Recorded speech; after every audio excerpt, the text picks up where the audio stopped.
서울 등호 쌓인 연합뉴스. 황제하 기자 등호 쌓인 임종을 앞둔 환자의 자기결정권을 존중하기 위해 내년 2월부터 시행되는 연명의료결정법, 존엄사법의 세부적인 기준이 부족해 혼란이 우려된다는 전문가의 지적이 나왔다. 박미연 창동노인복지센터 대표는 2일 고려대 서울 캠퍼스 문과대학에서 열린 제7회 한국산하톨로지 사망학 학술대회에서 존엄한 죽음, 인간이 인간일 수 있는 가능성을 주제로 발표했다. 박 대표는 연명의료결정법이 임종기 환자만 연명의료 중단 결정을 이행할 수 있다고 못 받고 있다며 이 때문에 결과적으로 임종기가 아닌 때는 연명의료를 해야 한다는 결론이 나온다고 밝혔다. 이어 임종기가 아닌 때 연명의료를 하지 않으면 처벌을 받을 수 있다는 결론이 나오고 이로 인해 오히려 연명의료를 조장하는 결과를 초래할 수 있다는 우려가 있다고 설명했다. 박 대표는 또 현대의학이 급속도로 발전하기 때문에 새로운 치료제들이 개발되는 경우가 있어 말기 진단을 내리는 것이 과연 가능한지, 용이한지도 의문이 있다고 지적했다. 연명의료결정법은 임종 과정에 있는 환자 본인이나 가족이 심폐소생술, 인공호흡기 착용, 혈액투석, 항암제 투여 등 4가지 의학적 시술을 거부할 의사를 밝힐 수 있다는 내용을 담고 있다.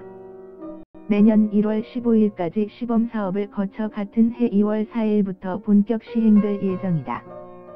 박 대표는 연명의료결정법이 환자의 상태를 정확히 고지할 의무를 규정하지 않고 있는 점도 지적했다.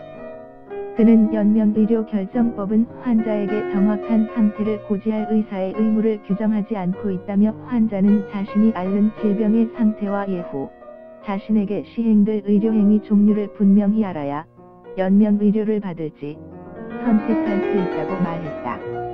이어 연명의료결정법은 연명의료계획서 작성은 질환, 말기에 환자의 요청에 의사가 적극적 참여해 계획서를 작성해야 한다고 규정하는데, 이는 의사가 고지하는 것이 전제되는 것이 아니라 환자가 요청하는 형태라고 문제를 제기했다.